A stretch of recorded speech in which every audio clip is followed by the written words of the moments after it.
Salam sehat Bapak Ibu yang budiman, adik-adik mahasiswa dimanapun berada. Jumpa lagi dengan saya dalam perkuliahan Teori Administrasi Publik Lanjutan.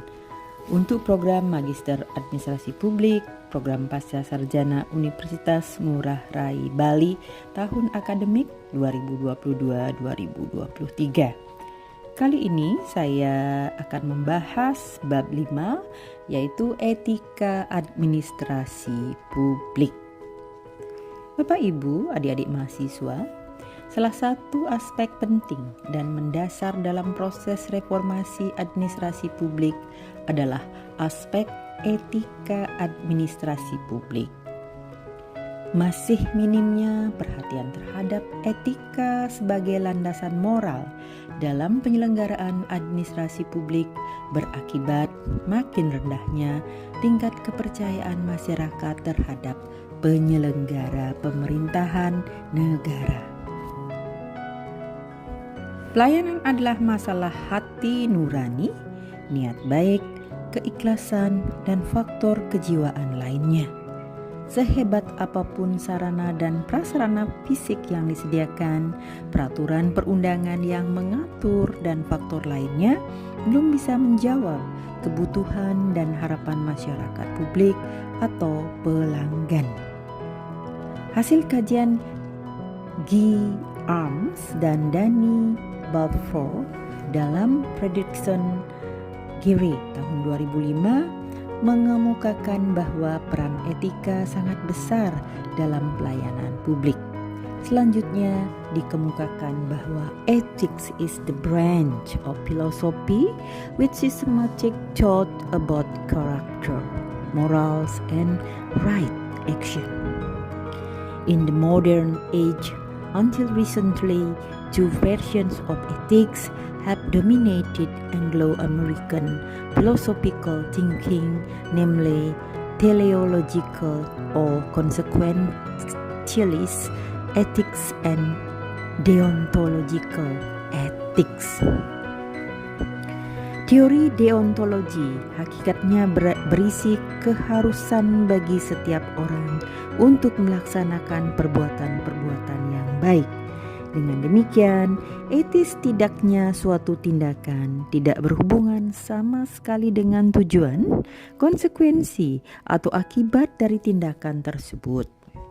Suatu perbuatan tidak pernah menjadi baik karena hasilnya baik, namun hanya karena seorang wajib melaksanakan tindakan tersebut demi kewajiban itu sendiri. Dari uraian di atas menunjukkan pentingnya etika dalam kaitannya dengan pelayanan publik, apalagi harus diingat bahwa dilayani adalah masyarakat yang sangat mengharapkan pelayanan dari aparat atau penyedia pelayanan dengan hati. Yang pertama kita akan bahas definisi etika. Perlu diklarifikasi perbedaan makna antara etika, moral, norma, dan nilai. Etika berasal dari bahasa Yunani, yaitu ethos yang artinya kebiasaan atau watak. Dalam bahasa Yunani kuno, ethikos berarti timbul kebiasaan, adalah cabang utama filsafat yang mempelajari nilai atau kualitas yang menjadi studi mengenai standar penilaian moral. Etika mencangkup analisis dan penerapan konsep seperti benar, salah, baik, buruk, dan tanggung jawab. Moral dalam bahasa Latin mos, jamak mores, yang berarti cara hidup atau kebiasaan. Dari istilah ini muncul pula istilah moral atau moral. Moral bisa berarti semangat atau dorongan batin. Di samping itu terdapat istilah norma. Norma dalam bahasa Latin berarti penyiku atau pengukur dalam bahasa Inggris. Norm berarti aturan atau kaidah. Dalam kaitannya dengan perilaku manusia, norma digunakan sebagai pedoman atau haluan bagi perilaku yang seharusnya dan juga untuk menakar atau menilai sebelum sesuatu dilakukan. Nilai dalam bahasa Inggris atau value berarti konsep tentang baik dan buruk yang berkenaan dengan proses atau instrumental atau hasil atau termina. Etika dalam konteks administrasi publik digambarkan sebagai suatu panduan norma bagi aparat birokrasi dalam menjalankan tugas pelayanannya kepada masyarakat. Etika birokrasi harus menempatkan kepentingan publik di atas kepentingan pribadi, kelompok, dan organisasi. Kumoro Tomo tahun 1992 mendefinisikan etika administrasi publik sebagai suatu cara dalam melayani publik dengan menggunakan kebiasaan-kebiasaan yang mengandung nilai-nilai hidup dan hukum atau norma-norma yang mengatur tingkah laku manusia yang dianggap baik. Dalam sistematika filsafat, etika adalah teori tentang tingkah laku perbuatan manusia dipandang dari segi baik dan buruk sejauh yang dapat ditentukan oleh akal. Sedangkan karya Den Haag tahun 1988 merupakan contoh dari pandangan dan pendapat di atas di mana pelayanan publik benar-benar identik dengan administrasi publik. Dalam kasanah administrasi publik atau pelayanan publik, etika diartikan sebagai filsafat dan profesional standar atau kode etik atau moral atau right rules of conduct, aturan perilaku yang benar yang seharusnya dipatuhi oleh pemberi pelayanan publik atau administrasi publik. Yang kedua, pergeseran paradigma etika administrasi publik. Apabila dirunut secara historis, sejarah etika administrasi publik atau etika pelayanan publik dapat ditelusuri dalam tulisan Den Haag berjudul The Ethics of Public Service tahun 1988. Digambarkan bahwa secara historis etika pelayanan publik diawali dari karya Wayne Leys tahun 1944 yang disebut sebagai model pertama The 1940s. Dalam model ini disarankan kepada pemerintah Amerika Serikat bagaimana menghasilkan suatu good public policy decision. Leys berpendapat bahwa seseorang administrator dianggap etis apabila ia menguji dan mempertanyakan standar-standar yang digunakan dalam pembuatan keputusan. Ringkasnya, dalam model ini dikemukakan bahwa agar menjadi etis diperlukan seorang administrator yang senantiasa mampu dan mempertanyakan standar yang digunakan dalam pembuatan keputusan ketimbang hanya sekadar menerima atau tergantung pada kebiasaan dan tradisi yang ada. Model kedua, The 1950s. Anderson pada tahun 1953 mengungkapkan dalam satu pidatonya dengan judul Ethical Values in Administration atau nilai-nilai etika dalam administrasi. Dikemukakan bahwa masalah etika sangat penting dalam setiap keputusan administrasi, tidak hanya mereka yang memformulasikan kebijakan publik, dan etika itu sendiri harus dipandang sebagai asumsi-asumsi yang menuntun kehidupan dan pekerjaan kita semua. Model ketiga, 1960s.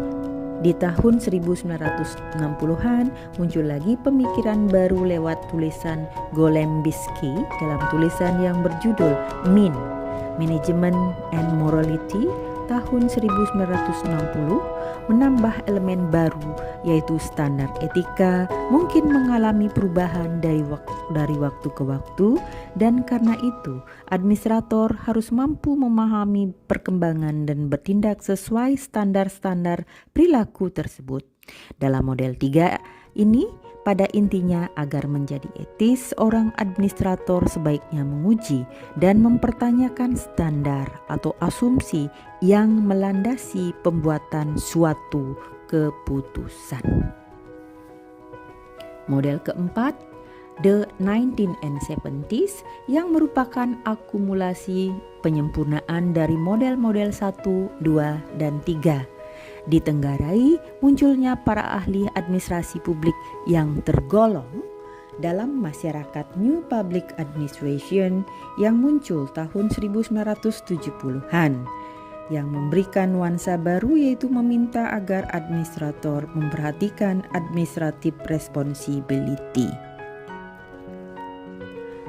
Kemudian model yang kelima, in 1980s, beberapa tokoh penting lain yang sangat mempengaruhi etika administrator publik. Dua di antaranya adalah John Rohr dalam karyanya Ethics for Bureaucrats tahun 1978 dan Terry Cooper dalam karyanya The Responsible Administrative 1986.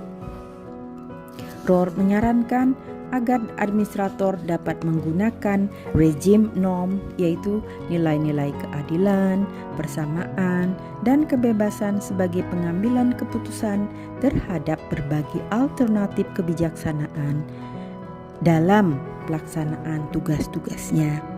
Dengan cara demikian, administrator negara dapat menjadi etis atau being ethical.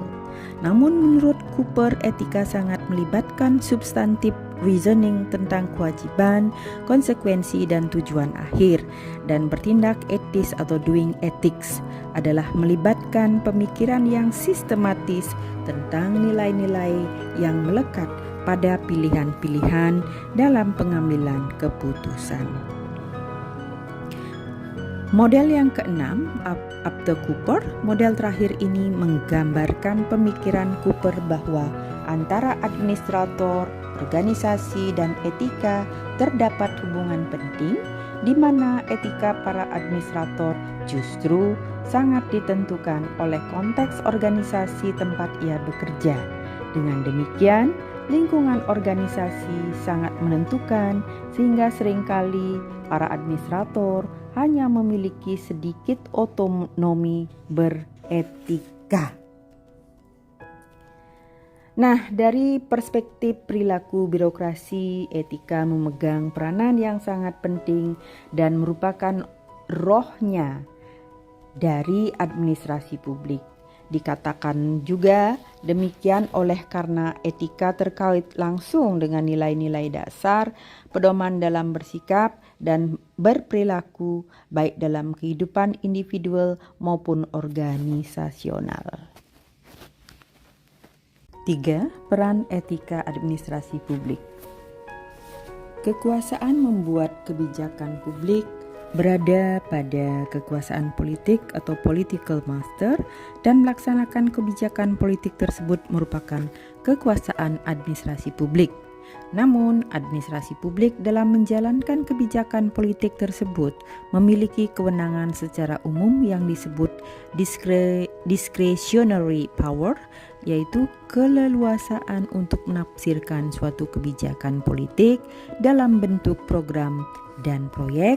Maka timbul suatu pertanyaan, apakah ada jaminan dan bagaimana menjamin kewenangan itu digunakan secara baik dan tidak secara buruk?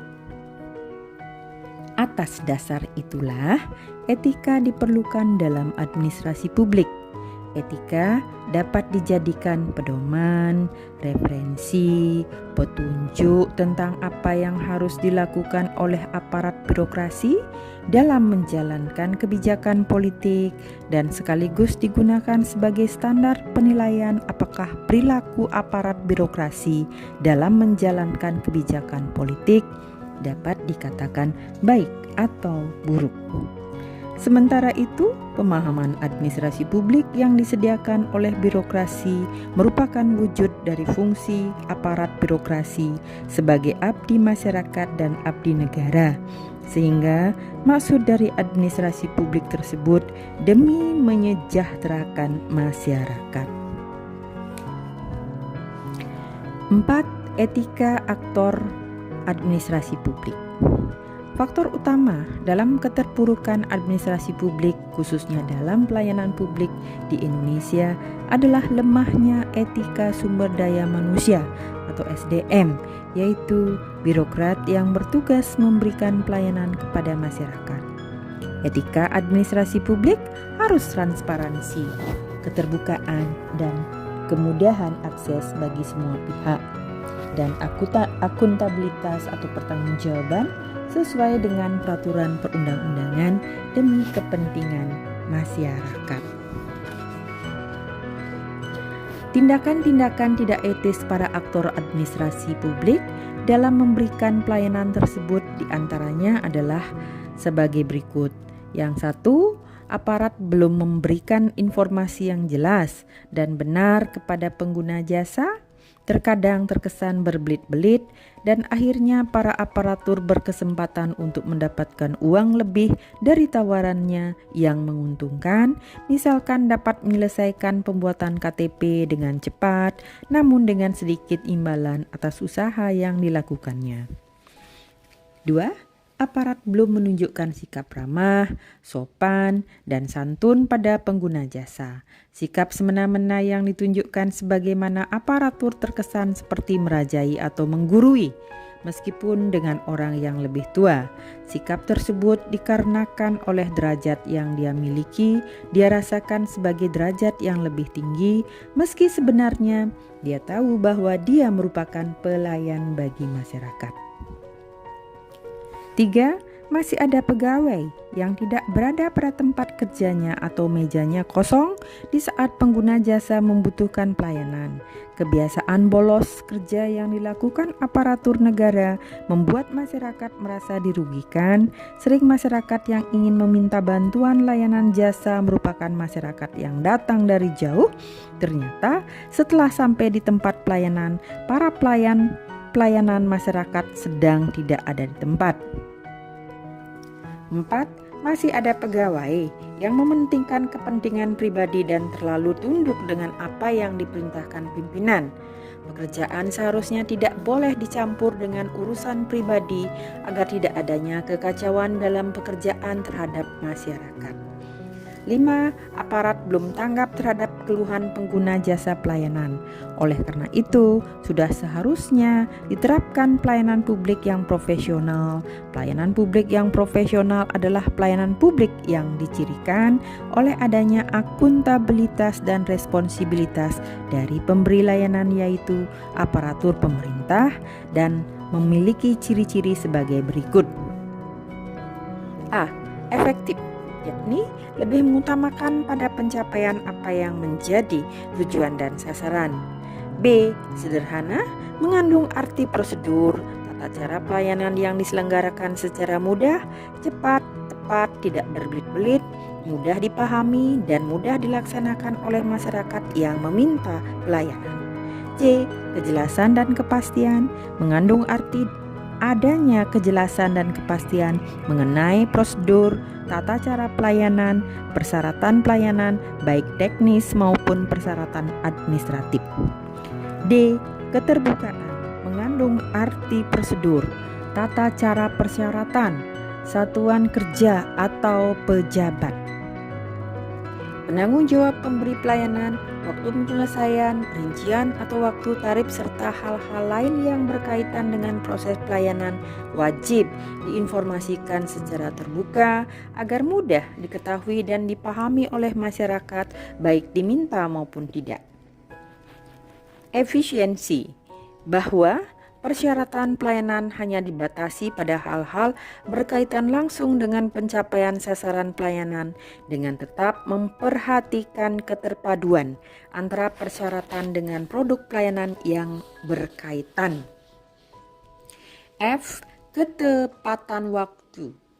Kriteria ini mengandung arti pelaksanaan pelayanan masyarakat dapat diselesaikan dalam kurun waktu yang telah ditentukan. G. Responsif, lebih mengarah pada daya tanggap dan cepat menanggapi apa yang menjadi masalah kebutuhan dalam aspirasi masyarakat yang dilayani. H. Adaptif adalah cepat menyesuaikan terhadap apa yang dilayani yang senantiasa mengalami tumbuh kembang. Dalam etika administrasi publik dapat dikemukakan bahwa ada seperangkat nilai yang dapat digunakan sebagai acuan, referensi, dan penuntun bagi birokrasi publik dalam melaksanakan tugas dan kewenangannya, yaitu sebagai berikut. Yang pertama, efisiensi. Nilai efisiensi artinya tidak boros. Sikap, perilaku, dan perbuatan birokrasi publik dikatakan baik jika mereka efisien, tidak boros menurut Darwin. Mereka akan menggunakan dana publik atau public resources secara hati-hati agar memberikan manfaat atau hasil yang sebesar-besarnya bagi publik. Kedua, membedakan milik pribadi dengan milik kantor. Nilai ini dimaksudkan supaya birokrasi yang baik dapat membedakan mana milik kantor dan mana milik pribadi. Artinya, milik kantor tidak digunakan untuk kepentingan pribadi. Ketiga, impersonal. Nilai impersonal maksudnya adalah dalam melaksanakan hubungan antara bagian satu dengan bagian lain, atau kerjasama antara orang yang satu dengan lainnya dalam kerjasama kolektif diwadahi oleh organisasi dilakukan secara formal. Ini dimaksudkan adalah hubungan impersonal perlu ditegakkan untuk menghindari unsur perasaan daripada unsur rasio dalam menjalankan tugas dan tanggung jawab berdasarkan peraturan yang ada dalam organisasi. Keempat, marital system. Nilai ini berkaitan dengan rekrutmen atau promosi pegawai. Hendaknya menggunakan marital system artinya dalam penerimaan pegawai atau promosi pegawai tidak didasarkan atas kekerabatan, namun berdasarkan pengetahuan atau knowledge, keterampilan atau skill, kemampuan atau capable, dan pengalaman atau experience, sehingga dengan sistem ini akan menjadi yang bersangkutan cakap dan profesional dalam menjalankan tugas dan tanggung jawab serta bukan spoil system. Kelima, responsible. Nilai ini berkaitan dengan pertanggungjawaban birokrasi publik dalam menjalankan tugas dan kewenangannya. Menurut Frederick dan Darwin tahun 1998, responsibilitas merupakan konsep berkenaan dengan standar profesional dan kompetensi teknis yang dimiliki administrator birokrasi publik dalam menjalankan tugasnya. Untuk bisa menilai perilaku, sikap, dan sepak terjang administrator harus memiliki standar penilaian sendiri yang bersifat administratif atau teknis. Yang keenam, accountable. Nilai accountable merupakan suatu istilah yang diterapkan untuk mengukur apakah dana publik telah digunakan secara tepat dan tidak digunakan secara ilegal. Pendapat lainnya bahwa nilai accountable merupakan konsep yang berkenaan dengan standar eksternal yang menentukan kebenaran suatu tindakan oleh birokrasi publik. Karenanya, akuntabilitas ini disebut tanggung jawab yang bersifat objektif, sebab birokrasi dikatakan accountable bila mana mereka dinilai objektif oleh orang atau masyarakat atau melalui wakilnya dapat mempertanggungjawabkan segala macam perbuatan, sikap, dan sepak terjangnya kepada pihak mana kekuasaan dan kewenangan yang dimiliki itu berasal. Yang ketujuh, responsiveness. Nilai ini berkaitan dengan daya tanggap dan birokrasi publik dalam menanggapi apa yang menjadi keluhan, masalah, dan aspirasi masyarakat. Mereka cepat memahami apa yang menjadi tuntutan publik dan berusaha untuk memenuhinya. Mereka tidak mengutamakan prosedur tetapi mengabaikan substansi. Dengan demikian, birokrasi publik dapat dikatakan baik apabila mereka dinilai memiliki responsif atau daya tanggap yang tinggi terhadap tuntutan, masalah, keluhan, serta aspirasi masyarakat. 5. Faktor lemahnya etika administrasi publik. Dari berbagai hasil kajian, cukup banyak faktor yang menjadi penyebab lemahnya etika dalam administrasi publik. Lemahnya etika administrasi publik terhadap masyarakat disebabkan beberapa faktor berdasarkan hasil kajian yang diolah dari kajian LAN tahun 2008 antara lain gaji yang rendah ini mencapai 56%, sikap mental aparat pemerintah 46%, kondisi ekonomi buruk pada umumnya 32%, lemahnya pengawasan 48%, dan faktor lain 13%. Bila kita lihat faktor gaji atau pendapatan aparatur pemerintah menjadi faktor yang paling besar pengaruhnya. Hal ini mengingat gaji yang diterima memang diakui belum sesuai dengan harapan, bahkan dapat dikatakan tidak manusiawi. Posisi antara penghasilan yang melayani dan yang dilayani berbeda jauh, mengakibatkan pihak yang melayani di bawah tangan atau secara terang-terangan meminta imbalan jasa tambahan kepada masyarakat yang dilayani. Dari hasil kajian juga menunjukkan efek negatif dari rendahnya gaji juga berakibat terhadap sikap mental dan moral pegawai yang rendah. Pelayanan yang diberikan tidak berdasarkan nilai nurani sebagaimana diajarkan dalam etika, tetapi berdasarkan pemahaman materi. Seperti diuraikan pada paham hedonisme. Sempalannya, pemikiran ini adalah pola materialisme. Gagasan utamanya adalah pada dasarnya alat pokok untuk memenuhi kepuasan manusia adalah materi. Walaupun diakui kepuasan manusia itu terbatas, tetapi pada batas tertentu yang dianggap dapat diterima secara akal sehat, sifat dan perilaku manusia juga akan menyadarinya. Oleh karena itu, bagaimana etika hanya mungkin dapat diterima pada suatu kondisi yang didukung kebijakan yang kondusif.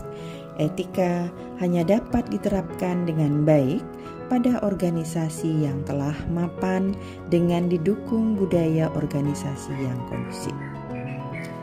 6. Prinsip etika administrasi publik menurut ASPA.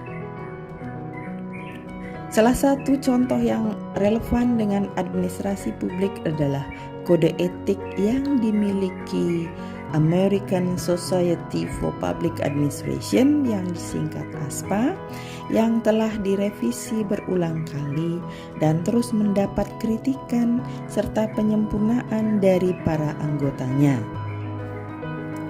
Nilai-nilai yang dijadikan pegangan perilaku para anggotanya antara lain integritas, kebenaran, kejujuran, ketabahan, respek, menaruh perhatian, keramahan, cepat tanggap, mengutamakan kepentingan publik di atas kepentingan lain, bekerja profesional, pengembangan profesionalisme, komunikasi terbuka dan transparansi, kreativitas, dedikasi, kasih sayang, penggunaan keleluasaan untuk kepentingan publik, memberi perlindungan terhadap informasi yang sepatutnya dirahasiakan, dukungan terhadap sistem merit dan program affirmative action.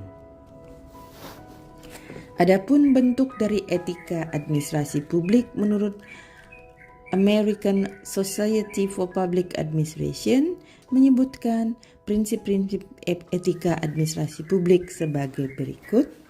Yang pertama, pelayanan terhadap publik harus diutamakan.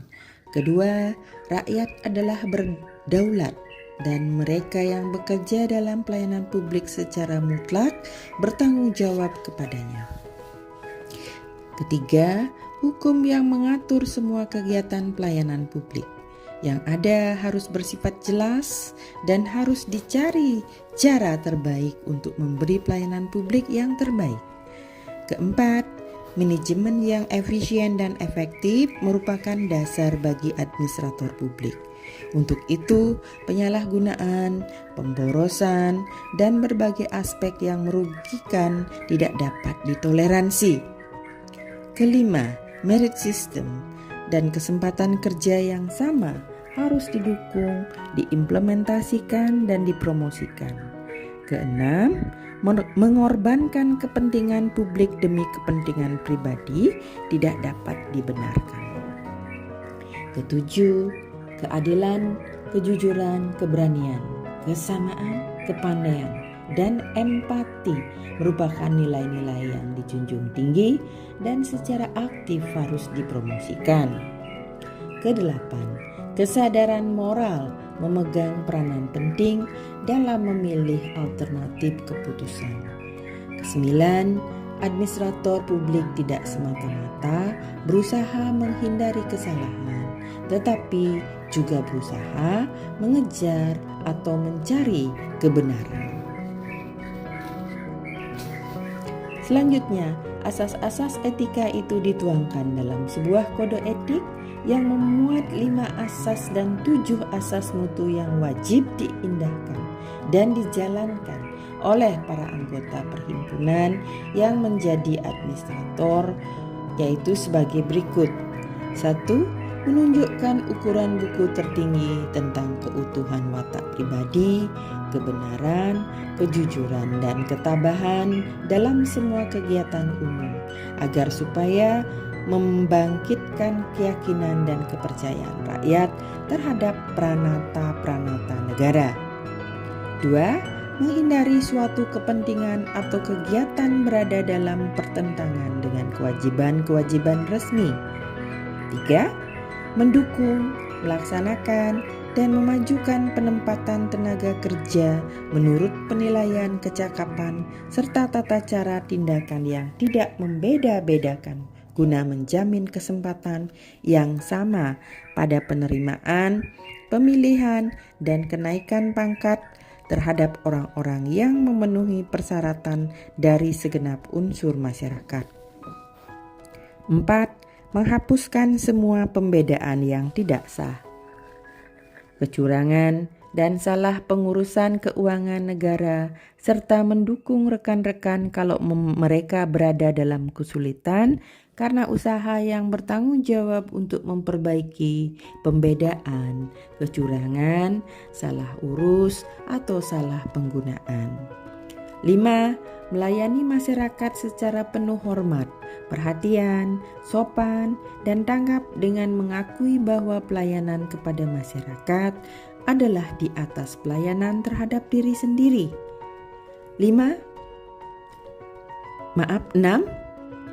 Berjuang ke arah keunggulan, berkeahlian, perseorangan, dan menganjurkan pengembangan berkeahlian dan termasuk mereka yang berusaha memasuki bidang administrasi negara. 7. Melaksanakan tugas organisasi dan kewajiban-kewajiban kerja dengan suatu sikap yang positif dan membangun serta mendukung tata hubungan yang terbuka, daya cipta, pengabdian, serta welas asih. 8. Menghormati dan melindungi keterangan berdasarkan hak-hak istimewa yang dapat diperoleh dalam pelaksanaan kewajiban-kewajiban resmi. 9. Menjalankan wewenang segala kebijakan yang dimiliki menurut hukum untuk memajukan kepentingan umum dan masyarakat. 10. Menerima sebagai suatu kewajiban pribadi tanggung jawab untuk mengikuti perkembangan baru terhadap permasalahan yang muncul dan menangani urusan masyarakat dengan kecakapan, berkeahlian, kelayakan, sikap tak memihak, efisiensi, serta daya guna. 11. Menghormati, mendukung, menelaah, dan bila mana perlu berusaha untuk menyempurnakan konstitusi negara serikat dan negara bagian serta hukum-hukum lainnya yang mengatur hubungan-hubungan di antara badan-badan pemerintah, pegawai-pegawai, nasabah-nasabah, dan semua warga negara. Bapak, Ibu, adik-adik mahasiswa dimanapun berada, demikianlah bab demi bab saya sudah bawakan dalam buku ajar Prinsip Administrasi Publik yang ditulis oleh saya sendiri, Dr. Niputu Tirkawidanti. Kita akan bertemu lagi dalam buku ajar lainnya. Sampai jumpa dan salam sehat untuk semua.